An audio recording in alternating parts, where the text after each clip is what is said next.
Salut à tous et bienvenue sur cette nouvelle vidéo qui vous parle de DV-Loterie et d'immigration. Alors je vais répondre à quelques questions que vous m'avez posées. Et je vais aussi parler de la délocalisation de votre lieu d'interview. Alors beaucoup d'entre vous savent déjà que nous sommes à 2 mois exactement de la fin de la DV 2025 et il y en a qui sont encore à l'attente de la deuxième lettre. La deuxième lettre pour la DV 2025 bien sûr. Et actuellement, les deuxièmes lettres vont être suspendues ou alors vont bientôt être suspendues pour que la DV 2026 puisse débuter. Alors, il y en a parmi vous qui ont demandé comment on délocalise un rendez-vous, comment est-ce que je peux changer mon lieu d'interview, est-ce que je peux changer cela, est-ce que c'est encore faisable? Jusqu'à maintenant, c'est faisable, mais bientôt, vous n'en aurez plus la possibilité parce que la DV 2026 va débuter. Alors, pour ceux d'entre vous de la DV 2025 ou de la DV 2026, si vous avez déjà rempli votre interview à la DV 2026 et vous voulez toujours délocaliser votre rendez-vous, alors c'est toujours possible. DV 2025 et DV 2026. DV 2025, c'est la dernière chance. Vous pouvez délocaliser votre rendez-vous le plus tôt possible et espérer qu'on vous donne la deuxième lettre très rapidement pour que vous puissiez remplir les conditions assez rapidement aussi et aller à l'interview avant la fin du mois de septembre. Et la DV 2026, vous avez jusqu'en 2026, bien sûr, jusqu'en fin 2026 jusqu'à octobre 2026 pour pouvoir remplir les conditions et recevoir votre visa. Alors nous commençons déjà par regarder comment est-ce qu'on délocalise son rendez-vous. Je veux changer mon lieu d'interview, qu'est-ce que je fais? Alors il faudrait d'abord que vous vous rassurez que votre case number ne soit pas encore current. C'est la première des choses. Il faudrait que votre case number ne soit pas encore current, c'est-à-dire que votre case number n'a pas encore été programmé pour une interview dans votre ambassade où vous avez choisi, parce que cela a été fait automatiquement. Ça ne sera plus possible directement d'écrire au KCC pour voir le lieu d'interview changer, parce que généralement, ce qui se passe, c'est que lorsque nous voulons changer le lieu d'interview, nous nous rapprochons du KCC et nous écrivons au KCC pour lui demander de débloquer notre DS pour qu'on puisse changer le lieu d'interview et avoir l'interview dans un autre pays. Alors, le KCC nous dit ceci. Ça, ce document-ci que vous voyez, c'est la DS 260. Ça, c'est le formulaire DS 260. Lorsque vous remplissez la DS, à la fin, vous avez ce document-ci et vous allez mettre ce document dans votre dossier lorsque vous allez à l'interview. Ce document fera partie de votre dossier pendant le jour de l'interview. Alors, à la fin de ce document, il est écrit ici que if you would like to change your interview location, you must contact the Kentucky Consular Center by sending an email to kccdv et state.gov. Voilà, donc on dit que si vous voulez changer votre lien d'interview, vous devez contacter le Kentucky Consular Center. Voilà, dans le cas c'est en envoyant un email à cette adresse. Voilà, en envoyant un email à cette adresse. Before the interview is scheduled. Voilà, avant que votre interview ne soit programmée.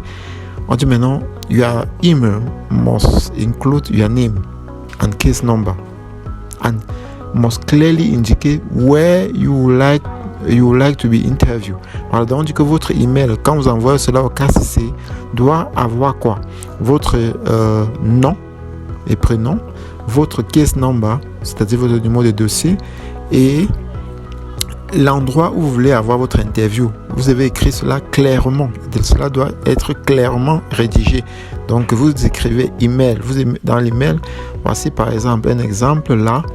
Donc là, vous avez l'email. Vous venez là sur votre DS260. La DS260 qui est là. On copie le numéro qui est là. Voilà. Donc, je ne sais pas si ça va être possible de copier. Ce que pour montrer comment cela se passe. C'est possible, voilà, c'était possible de copier, je copierai cela, voilà. Je pense que ça devient un peu difficile, voilà, donc on peut saisir cela dans notre plateforme, on peut saisir là, vous saisissez le KCC, bon, voilà, donc vous écrivez KCC, on écrit KCC, voilà, donc nous montrons comment vous remplir KCC DV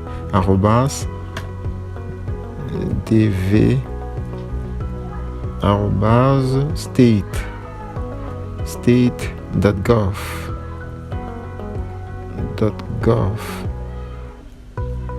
Voilà, donc on me propose déjà ceci. Je pense que c'est ça. Voilà, state.gov. Donc c'est ça l'adresse mail du KCC. Donc vous écrivez là et maintenant vous devez mettre quoi? Délocalisation du rendez-vous. Délocalisation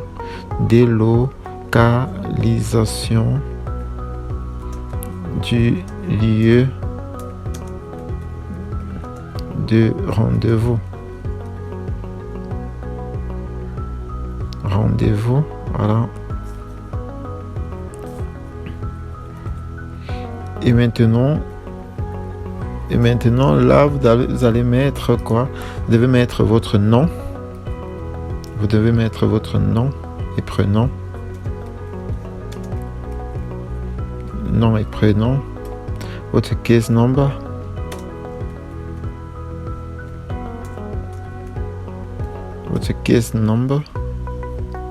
Voilà, case number. Je saisis avec une seule main. Votre case number. Votre lieu d'interview, nouveau lieu d'interview, voilà, nouveau lieu d'interview.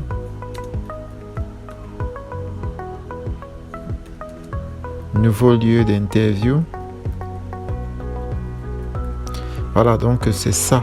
C'est ce que vous mettez dans lorsque vous adressez une lettre au KCC. Vous mettez là, vous n'avez pas besoin de rédiger. Non, tout ça, ça ne sert à rien. Ce sont les informations qu'on vous demande.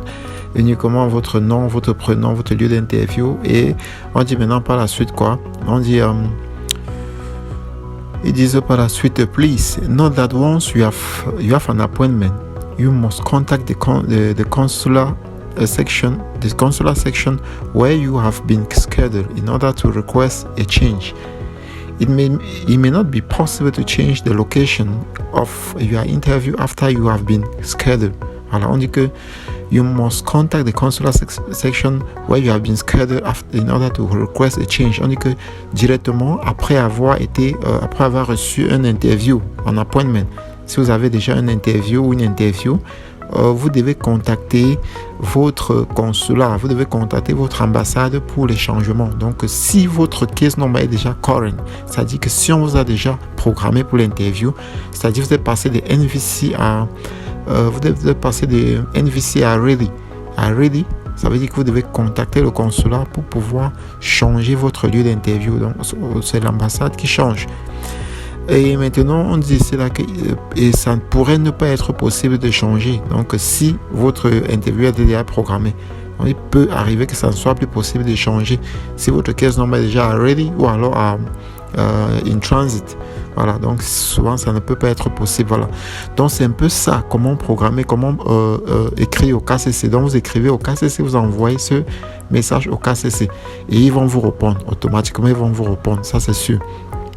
Maintenant, dans la mesure où votre case number est déjà à l'ambassade, c'est ready, vous attendez, il n'y a pas d'interview pour vous, ou alors vous voulez changer votre d'interview, vous pouvez simplement changer ces informations par cet email, par l'email de votre ambassade. Par exemple, nous allons dire ambassade des États-Unis à Lomé. Voilà. Des États-Unis, on a dit au Cameroun, je ne vais pas mettre au Cameroun, je vais mettre Lomé. Voilà, donc là nous allons sur le site de l'ambassade des États-Unis à Lomé pour voir ce qu'ils vont nous proposer. Et nous allons copier l'adresse mail de l'ambassade des États-Unis à Lomé sur leur site. Et c'est à partir de là que nous allons écrire à l'ambassade pour demander des informations qui concernent notre case number. Voilà, là vous avez le site de l'ambassade des États-Unis à Lomé. Vous venez juste en bas, vous allez voir un visa pour les États-Unis. Là vous avez inscrivez-vous et tout. Vous avez des informations là qui sont marquées. Donc là, un visa, on part sur un visa. Comme sur un visa pour les États-Unis. Un visa pour les États-Unis. Là, vous avez service de visa ici. Donc, ici, on devrait service de visa. Service de visa, voilà. Donc, service de visa à Lomé pour les visas immigrants. DV Lottery. Donc, vous avez là les informations. Vous pouvez lire, vous pouvez prendre votre temps pour lire ça. Et on dit contactez-nous. Donc, par exemple, vous pouvez contacter l'ambassade en cliquant sur ce lien. Donc je vais chercher exactement sur le site de l'ambassade de Lomé où est-ce qu'on peut trouver leur adresse mail. Là, par exemple, on dit contactez-nous. Donc là, contactez-nous. Nous allons cliquer là pour pouvoir trouver le contact ou l'adresse mail de l'ambassade des États-Unis à Lomé. Pour pouvoir écrire à l'ambassade des États-Unis à Lomé, peut-être pour demander à quel niveau se situe notre case number, si nous avons été ainsi de suite. Alors on dit information importante pour les demandeurs. Veuillez consulter les suspension des ventes des vidéos pour protéger les États-Unis. Nouvelles règles. Voilà, donc il y a quelques informations qui étaient données. Annonce. On pouvait dire ceci, ce sont des nouvelles informations qui sont arrivées, des mises à jour que les États-Unis ont mis sur le site de l'ambassade de Togo, de Lomé, les États-Unis à Lomé. Voilà, donc là, on dit pour obtenir les dernières informations du département d'État américain concernant les visas voyageurs aux États-Unis, veuillez cliquer ici. Voilà, donc ici vous pouvez cliquer la nouvelle exigence des visas, suspension de la délivrance des visas, information des signaux des membres, information, voilà. Donc là nous allons sur ce site, mais je pense que ce site directement va nous renvoyer sur le site même des États-Unis, sur le site général des États-Unis où il y a plusieurs informations concernant les visas. Donc nous allons, voilà, donc c'est ça. Là vous avez l'adresse mail. Voilà, donc là exactement vous avez l'adresse mail de l'ambassade des États-Unis au Togo. Donc vous copiez cette adresse mail que vous allez coller dans votre, vous avez aussi le numéro de téléphone ici. Donc là vous pouvez avoir ces informations et les appeler ou alors les contacter pour qu'ils puissent vous aider dans votre procédure. Voilà, donc là vous avez déjà l'adresse mail. L'adresse mail, je vais vérifier s'il y en a encore. C'est notre adresse. On dit pour tous vos problèmes de paiement de visa, veuillez contacter cet email. Bon, pour les problèmes de paiement. Et là, on dit que si vous pouvez appeler depuis les États-Unis en composant ce numéro, alors faisant cet email. Procédure. Voilà, continuons. On dit envoyer une mail si vous avez besoin d'aide. Voilà, pour les DS. Voilà. Or, nous ne pouvons pas vous fournir des mises à jour sur sur les quoi là, c'est NVC, ce qu'on appelle NVC, voilà, VNI ou VI ou visa, ça c'est visa non immigrant et visa immigrant. Voilà, nous ne pouvons pas fournir des mises à jour de visa immigrant ou de visa immigrant et nous ne pouvons pas fournir de l'aide concernant les DS260 et DS260. Envoyez-nous un courriel si vous avez besoin d'aide. Donc si vous avez besoin d'aide, vous cliquez ici, on copie cette adresse comme ça. Et on dit information générale, voilà. Donc je ne peux pas lire tout ça pour vous. Allez sur votre site, sur le site de votre pays, vous tapez comme vous avez vu ce que j'ai fait et vous copiez l'adresse mail qui est là pour pouvoir envoyer un message à votre ambassade. Par exemple, nous venons là, nous allons écrire un message là, voilà. Donc vous voyez l'ambassade des États-Unis au Togo. Donc vous pouvez envoyer un message à l'ambassade des États-Unis au Togo. Vous dites voilà, j'aimerais avoir des informations par rapport à mon case.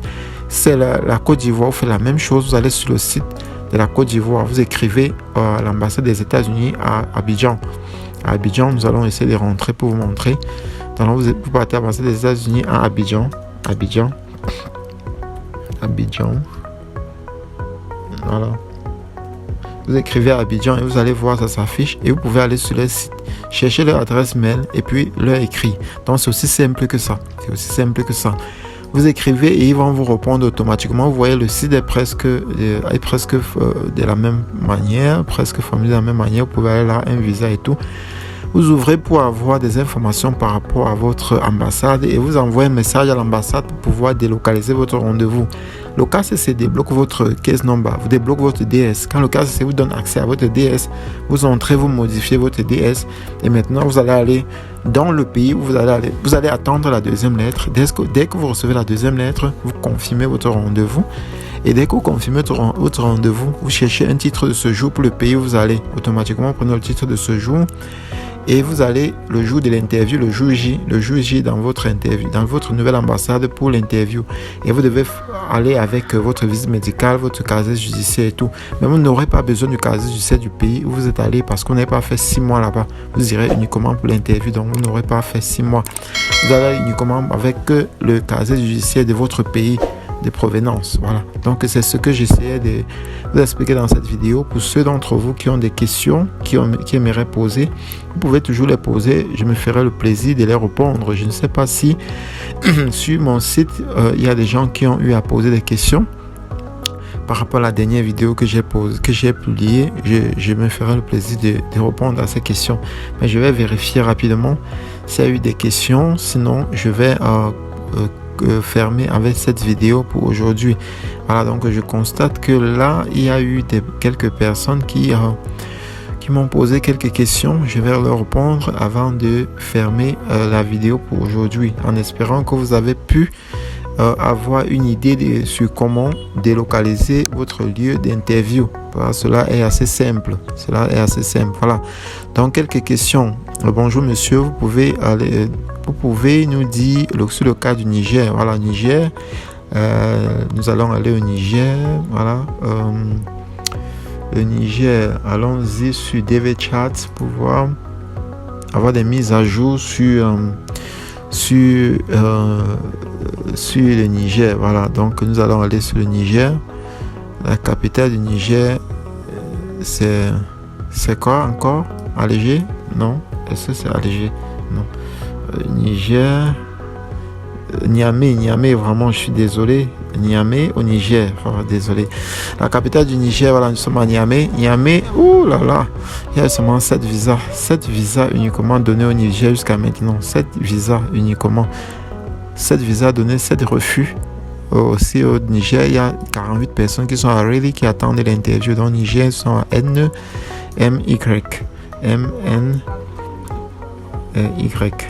Le Niger, vraiment, ça n'avance pas beaucoup. Donc peut-être il n'y a pas possible beaucoup de sélectionnés. Actuellement, le Niger a quand même avancé. Ça veut dire qu'il n'y a pas beaucoup de sélectionnés au Niger. Donc le Niger est à 56 000. Voilà. Dans le plus grand case, c'est à 56 000. Il n'y avait pas beaucoup de sélectionnés au Niger. Donc c'est un bon pays. Beaucoup pouvaient aller là-bas pour leur interview. Pour ceux qui veulent délocaliser leur interview, pouvaient aller au Niger. Je pense que le Niger n'a pas beaucoup de candidats et ça avance très vite là-bas. Le Niger, c'est un bon pays.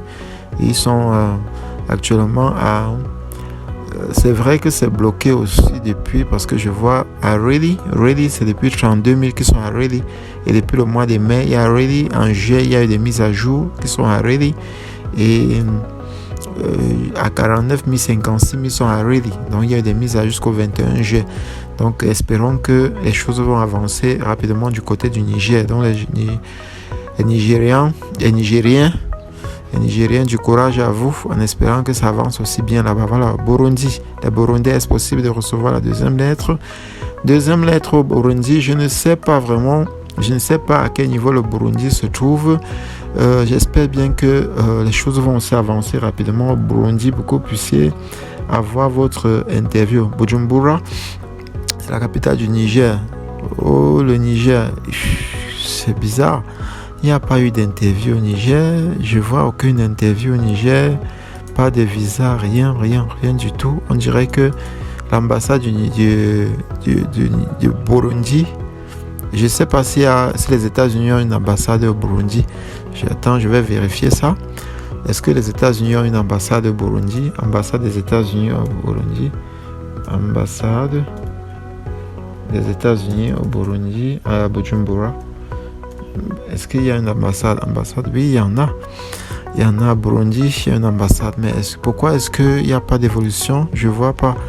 Le Burundi, il n'y a pas de mouvement. Je vais voir Burundi, Bujumbura.